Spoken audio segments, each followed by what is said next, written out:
Me heard the footstep move, then stopped. Then the faint sick scratching on the wall. Not from a mouse, not from a lizard. Something slow, something that whispered. He stood up, he looked at Annie. She was not sleeping. Her eyes were wide. She turned her face to him. Her mouth was small. She did not speak. Kumi went to the window. He opened one eye. The compound was bigger. It should have had people, lights, and noise, but the compound was empty. Empty like the mouth after someone ate food too fast. On the table near the door, they saw marks. The mark looked like handprints, small handprints, like a person trying to put their whole palm down on the wood. But the handprints were not clear. They looked like something that has been wet and read and left a print.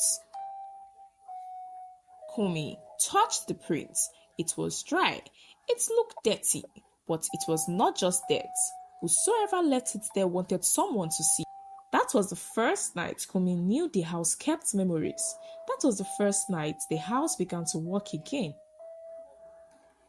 Once upon a time, Kumi was a man of work. He worked with the sun. He fed his family. He put his shoe on and left for the road. He sold things, he fixed things. He did not complain much. He had hands that could make a thing work. That morning, he walked to his small van. He was on his way to work. At the corner, by the tired mango tree, he saw a man. The man was beside a broken car. He was sweating and he looked at the engine. His shoes were dirty. He looked lost. Kumi hated to leave a man in trouble. He did not believe in walking past someone who needed help, so he stopped. Kumi asked softly, "My brother, do you need help?" The man looked up. He wiped his hand on his trousers as he smiled. "Ah, Oga, the engine is smoking. And if it starts, I did try. I need small help."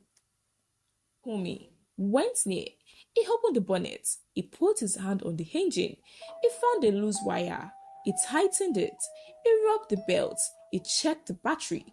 The car started. The man's face was shocked. He put his hand on Kumi's shoulder like a friend and he thanked him. "Oga, you saved me. God bless you."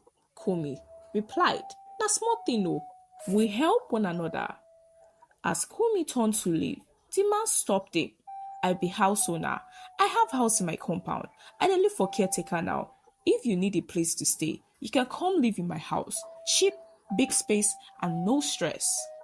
Kumi thought, since he has been looking for a new place, rent was high, his children were grown, he said he would think about it. He took the man's number, then they shook hands. The man left. Kumi went on his morning. But 2 days later, the man called. He said the house was ready. He said the price was low. He said that the compound was quiet. He said the house had space.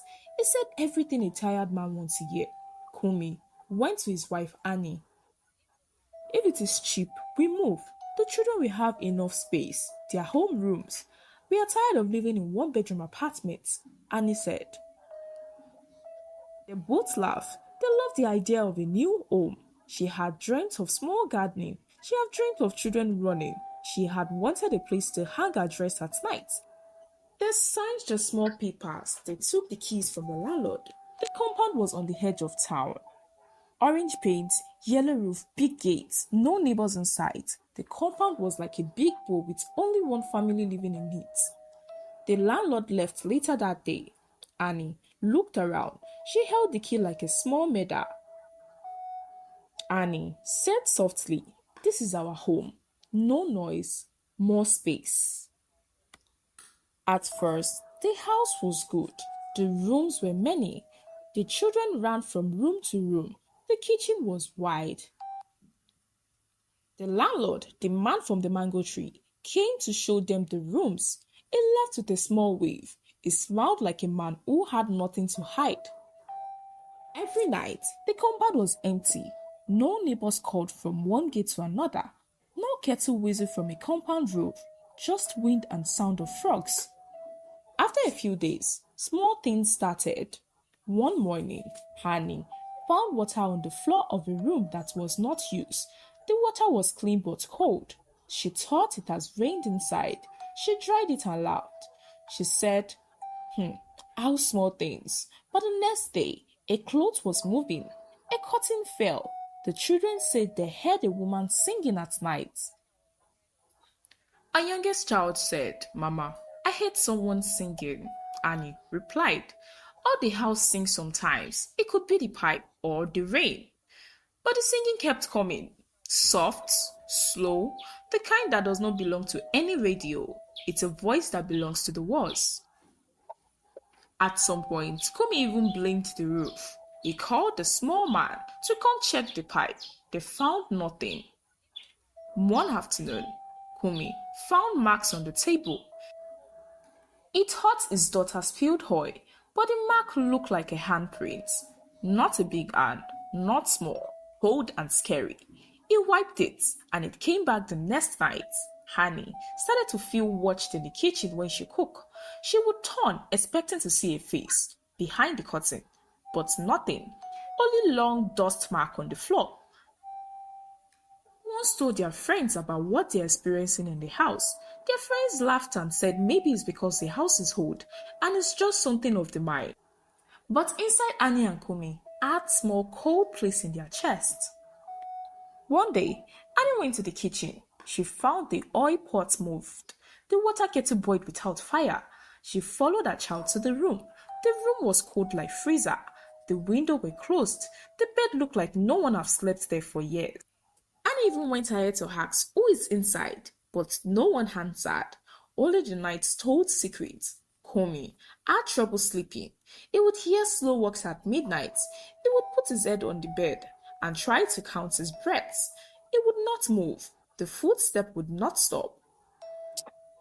They even tried to put a small light in the yard. The light made long shadows. In one shadow they saw for a second the shape of a man standing with hats. The shape moved like mist. The light did not find him. Kumi asked who is messing with his house. The night only answered with wind. They tried to find other neighbors. They went to the gate and called. They walked to the next streets. There were no houses close. The road ended in a bush.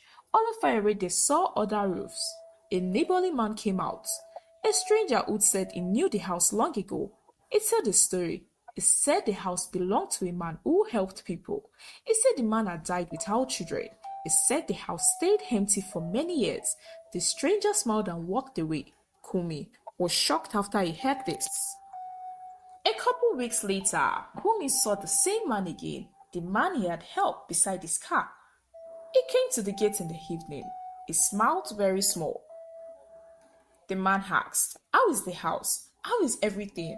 Are you settling in well?"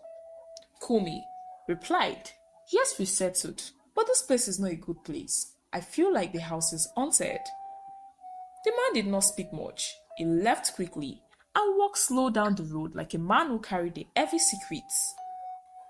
The man looked human, but his eyes were empty like a well without water.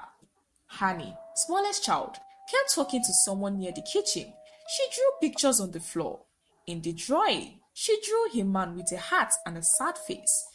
Another drawing, she drew the woman with tiny hand. She did not stop. One time, Annie followed her to the yard. The girl pointed at the dark corner near the mango tree and laughed. Annie child started speaking things she does not understand. She was pointing and mentioning names. Annie was scared. This is where she knew that this house was not a place for them to live. The family decided to sleep at Annie's sister's house, so they packed their bags. The night was cold. They closed the doors. They walked to the gates. The gate was heavy. Kumi turned to the wheel. The gate would not open. He pushed, he pulled. The gate did not move. He looked for a boat. The boat was gone. The gate felt like it was a wall. Kumi felt hunger. He hit the gate with his head. The pain was small. The gate did not move. They went back inside. They slept that night on the couch. The children slept tight. The house made no sound like it meant to be cruel. At the midnight, the footsteps started again, slowly. Kumi held Annie's hand. He whispered a prayer. The steps stopped at the doorway. It was as if someone stood there and looked at them. The next day, They tried to get a man to come and open the gate from outside. A man with keys came. He was able to open the door. Kumi and Annie went to the market. They asked people in the market. They asked an elder in the market if they knew any history about their house. The man said he remembered a man named Babaido, a generous man. He used to fix cars, he helped women, and he helped people from fighting in the market. He was like a big elder back then. He was always there. But he died a long time ago. No children. No one buried him properly. They went to church later that evening, tired red eyes from long nights, heart full of question. Annie and Kumi sat at the back, holding each other's hand tight. After the service, the pastor came and listened. As he asked them slowly, "Tell me the story about the man you helped." Kumi told him the story about how he got the apartment, how he met a stranger on the road and offered him a house. The pastor's face changed. He wiped his mouth and said, "They called him Babaido, right? He used to live in that big house. He helped people, but he died a long time ago, but the house still remembered him." After the discussion, he walked them back to their house, Bible in his hands, and the whole church followed him like a slow river. They stood at the gate as they began to pray. The pastor prayed for the dead to rest and for safety for the living. He asked the house to stop keeping what is not its to keep. That night, for the first time in many sleep, there was no footstep. The handprint faded from the table. Kumi and Annie were grateful, but gratefulness did not erase the fear they had lived in their bone for weeks. They could not unknown how the house had watched them and chose them. So they did what many people do when a place remembers too much. They left, not far, but they moved to the neighborhood streets, a row with smaller houses. From that day henceforth, they lived happily. Thank you so much for watching. This is the end of the story. Please don't forget to give this video a thumbs up, comment your thoughts in the comments, and do not forget to subscribe. See you in my next one. Bye.